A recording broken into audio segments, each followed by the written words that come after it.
On voit à peine, au gré du vent, le flot des vivants et des morts, embrassant la terre et les cieux, à la conquête de leur sort. Et l'on entend mille clameurs, dont les voix hautes s'entremêlent. C'est le cri même du destin, où la vie et la mort s'appellent. C'est un orage, tout entier descendu jusqu'au sol maudit, régnant avec le noir chaos de l'épouvante et de la nuit. Un voile sur le pur soleil, qui sur soi s'écroule et se brise, et des éclairs en grand fracas qui hurlent et s'entredétruisent. On entend un bruit plus terrible encore. Les décombres du bastion et le sol lui-même sont emportés par une nouvelle explosion.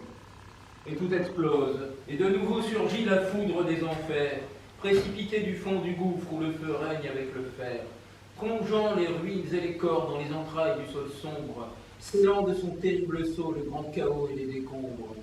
Puis un nuage se déploie, plus noir, plus monstrueux encore, comme son ombre déchirée qui monte sur le bastion mort. Et l'on voit les derniers vivants comme on verrait l'ombre d'un rêve, volant au milieu du fracas d'un monde entier qui se soulève, et par-dessus tout, par-dessus le roc immense et terrassé, surplombant les derniers instants d'un flot de cendres et de poussière, un seul guerrier, le glaive en main, dont l'étendard toujours dressé s'envole avec l'aigle vainqueur au grand assaut de la lumière.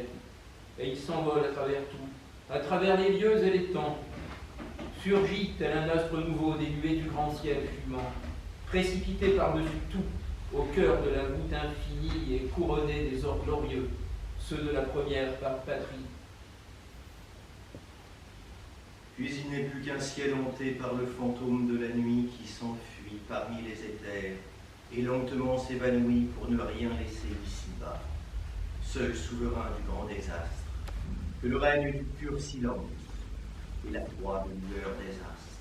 Et tout, jusqu'au feu du soleil, jusqu'à la marche du destin, jusqu'au vent lancé par les airs à tous les horizons lointains, jusqu'à la terre écartelée surgit des entrailles du monde, tout, jusqu'au flux et au reflux qui soulève et berce les ondes, un temps demeure suspendu dans un jour qui n'a pas de fin.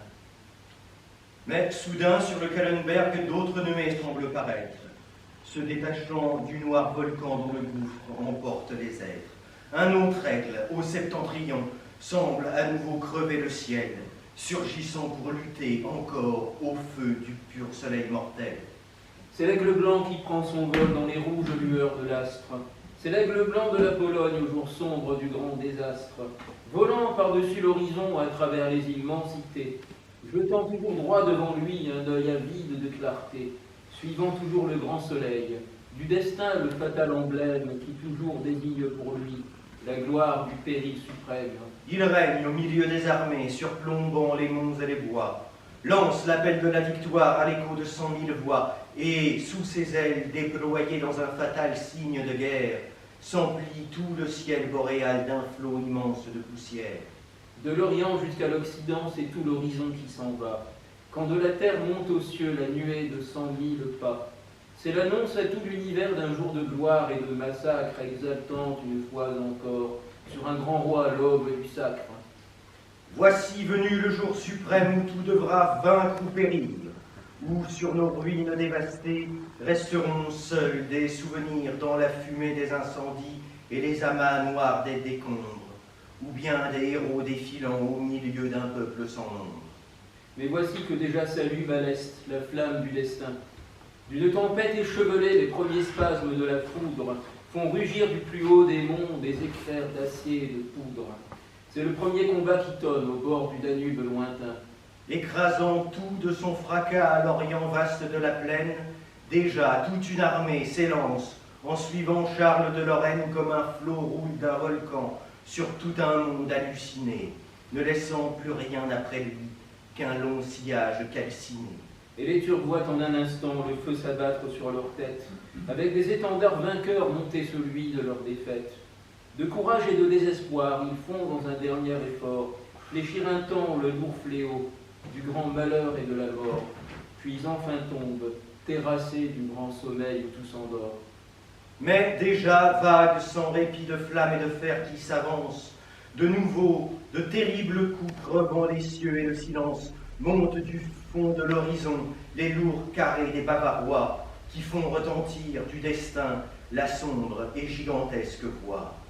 Plus loin, toujours suivant le cours du soleil que l'azur emporte, les Saxons font trembler le sol du grondement de leurs cohortes descendues des monts et des bois, mais qui semblent tomber du ciel, faisant brûler droit devant eux le flambeau d'un péril mortel.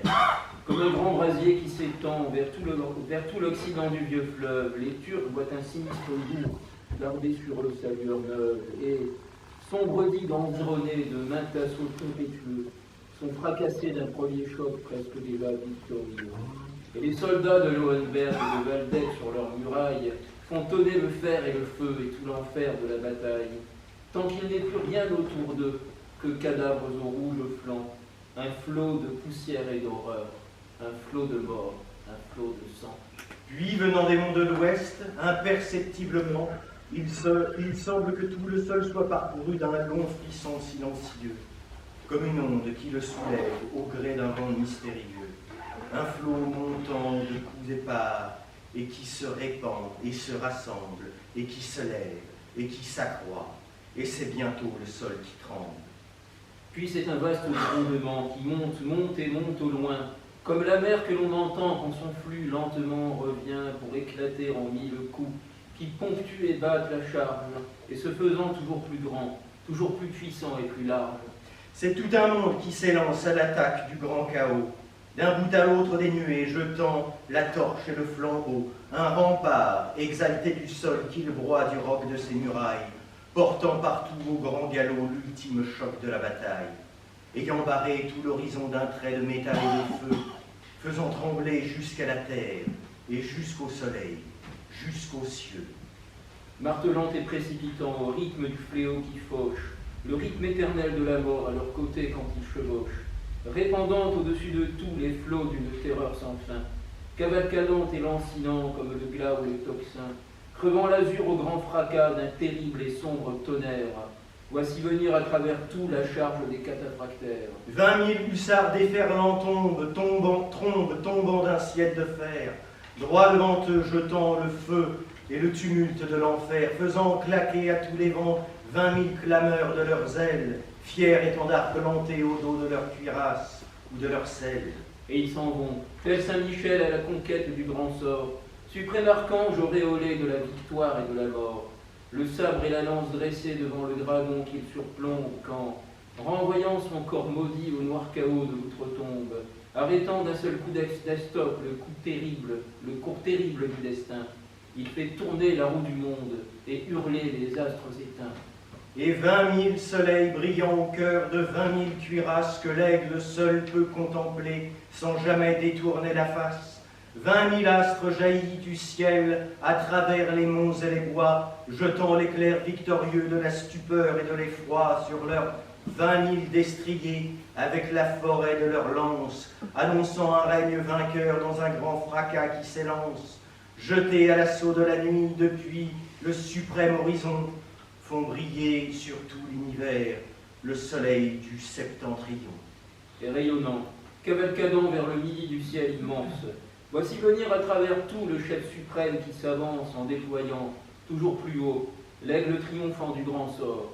C'est le cavalier du destin, de la victoire et de la mort. Jean Sobieski, Jean Sobieski. Jean Sobieski. Son nom résonne d'un bout à l'autre de la terre jusqu'au ciel qui le couronne, roi vainqueur d'un règne nouveau, celui d'un jour victorieux sur lequel daigne se pencher le suprême regard de Dieu. Jean Sobieski, triomphateur du grand malheur et des ténèbres, brisant d'un éternel flambeau le flot montant d'un soir funèbre. Jean Sobieski. Jean Sobieski. Jean Sobieski. Jean Sobieski. Sobieski, surgissant avec l'aigle blanc dans la tourmente de la nuit, précipitant l'éclat du jour au cœur de l'ombre et de la plaine, sauveur du monde environné du noir chaos de la Géhenne, jetant la foudre de son glaive à travers tout droit devant lui. Jean Sobieski. Jean Sobieski. Jean Sobieski. Jean Sobieski. Et les Turcs tombent, foudroyés, jetés vers le sombre rivage, sous le galop des assaillants, emportant tout sur leur passage. En moins d'un jour, de leur armée, il n'est plus rien. Il n'est plus rien que des fuyards et des mourants agonisant de loin en loin. Les coups du tocsin et du glas, sonnant à la fois sur leur tête, ne feraient pas mieux retentir toute l'horreur de leur défaite. La fin de l'ombre qu'abolit, l'invincible feu du soleil, des âmes mortes qui s'en vont dans la nuit longue du sommeil.